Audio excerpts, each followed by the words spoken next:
Greetings, ladies and gentlemen. Once again, I want to welcome you to my YouTube class.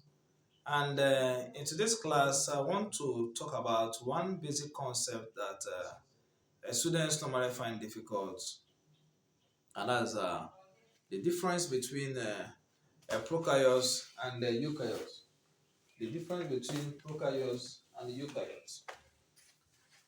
Now, when it comes to prokaryotes and eukaryotes, let me use the structure of a cell. Just a minute.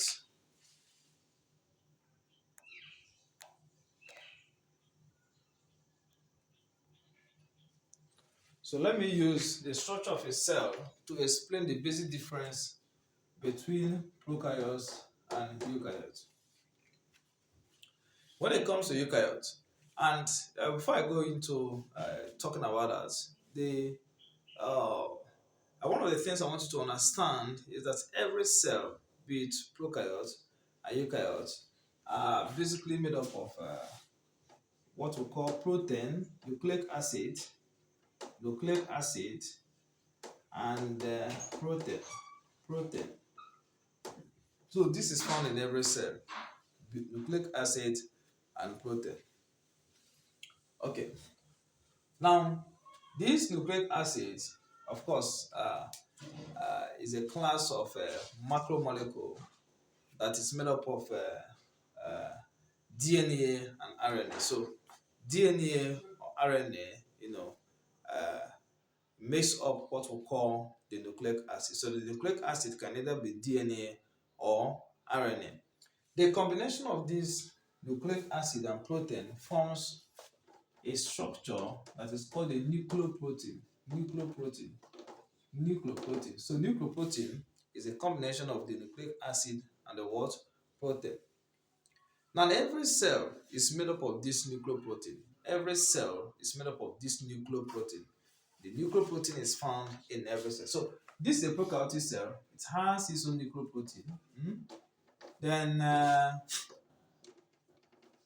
so this is nucleoprotein, these are nucleoprotein, these are nucleoprotein. Then this is a eukaryotic cell. It also has nucleoprotein. The combination of the nucleic acid and protein, like I said, makes up what is called a complex called the nucleoid protein. Having known this, there's something that happens during there's something that happens within the or that happened within the uh, prokaryotic cell, and also within the eukaryotic cell, but did not happen in the prokaryotic cell. And that is that a membrane came and covered the nucleoprotein of eukaryotic cell. Whereas the nucleoprotein of prokaryotic cells are left that way. That means that the nucleoprotein of prokaryotic cells are in direct contact, are still in direct contact with the rest of the cell. Whereas in prokaryotic cell, a nuclear membrane has been formed. And this nuclear membrane now covers or covered the nucleoprotein to form a structure that is now called the nucleus. And that is why you might have heard people say that there's presence of nucleus in eukaryotic cell but absent in prokaryotic cell. So you can see the structure that covered the nucleoprotein to form a good structure, a solid structure that is called the nucleus. This is nuclear membrane. So we can say that the difference, or one of the differences between prokaryotes and eukaryotes, is the fact that there is absence of nuclear membrane in prokaryotes, presence of nuclear membrane in eukaryotes, presence of nucleus in eukaryotes, and absence of nucleus in eukaryotes. Does it mean that prokaryotes do not have genetic material? Like I said, they have. You can see what I said.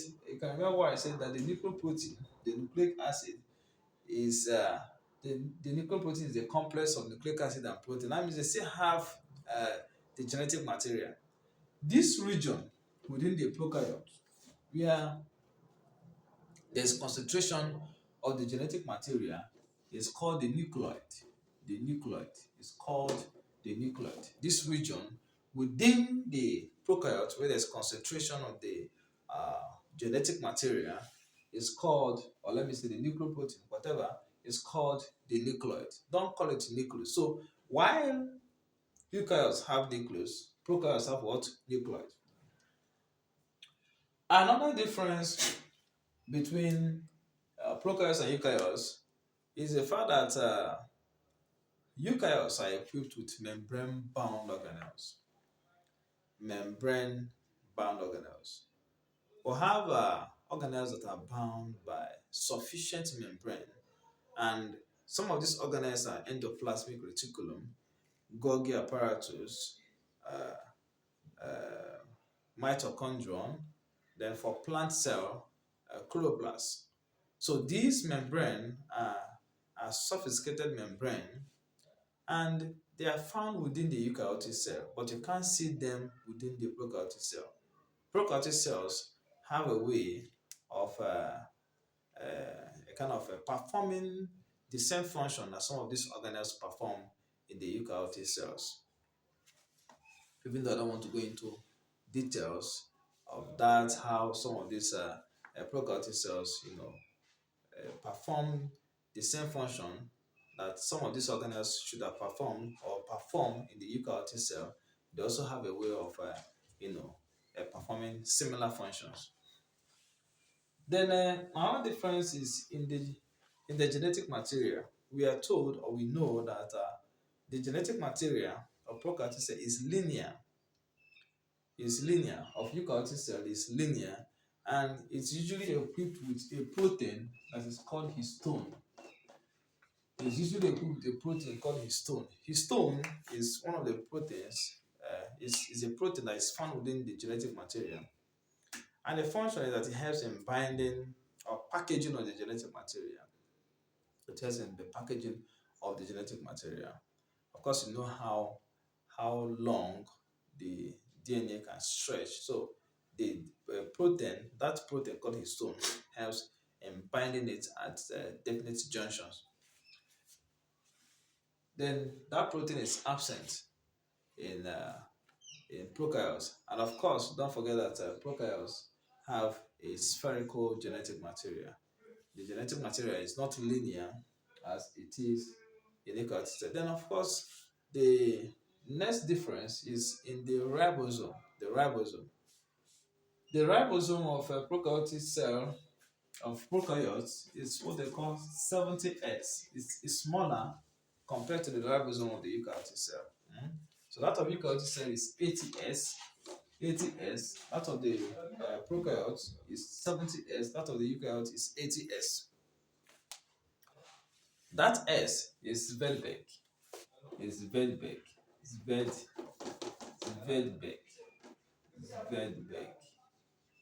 That is that was coined from the name of the scientist who performed the experiment on the sedimentation rate of this ribosome, and that is why that that alphabet S is used as the unit. So the ribosome of prokaryotes are designated as 70S. That of the eukaryotes are designated as what? 80S. Okay, the examples. I want to mention some of the examples of prokaryotic organisms and eukaryotic organisms. For prokaryotes, we have archaea bacteria, we have cyanobacteria, they have eubacteria. So if you see any textbook where somebody says that bacteria are the only example of prokaryotes, the person is not wrong. Because all these organisms, even though they are different, you can still see that they have a common name, and that common name is bacteria. Previously, they were all called bacteria. But when scientists now found out the differences between these organisms, that was when they were now divided. So when I say blue-green algae is also called the cyanobacteria. Then archaea, it was previously called archaea bacteria, but now it's called archaea. The bacteria has been removed. Okay. Then you have the eubacteria. These ones are the main bacteria. So these are the examples of organisms that fall under prokaryotes. There is no other organism that fall under prokaryotes, or there is an example of prokaryotes except these three. Somebody may ask me, what of virus? What of viroid? What of prion? What of virus? What of virus? What of viroid? Viroid. What of prion? In the first place, prion is not even an organism. It's a protein, a mutated protein. I wouldn't want to go into that. A mutated protein. It causes bovine spongiform encephalopathy and cow. That is mad cow disease. Maybe if we have time, we'll study that in details. The viroid is also a plant pathogen. It's not an organism. It has a spherical RNA that collapses itself to form a rod-like shape. But then it's different from virus, even though it's similar, but it's different from virus in the sense that it's not equipped with capsid, it's not covered with capsid. So it has a naked core, a naked genetic material. But in the case of virus has genetic material that is covered by a capsid. So you can see the difference between. So, but in essence, all these are called agents. They are called agents. You can't even call virus an organism because it does not have a cellular structure. The only organism you can call an organism is an organism that has a cellular structure.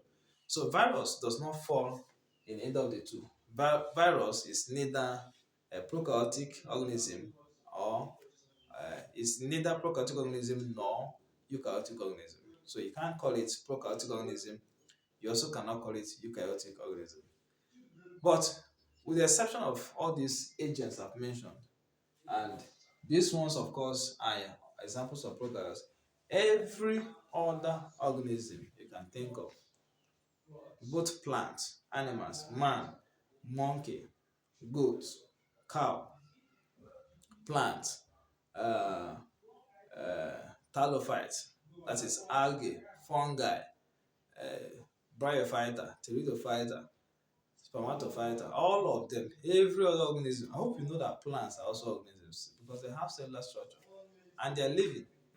They are living, they have life, they have their own kind of life. So every other organism you can think of are examples of eukaryotic organisms. So I decided to put an end to this confusion that students have when it comes to the difference between prokaryotes and eukaryotic organisms.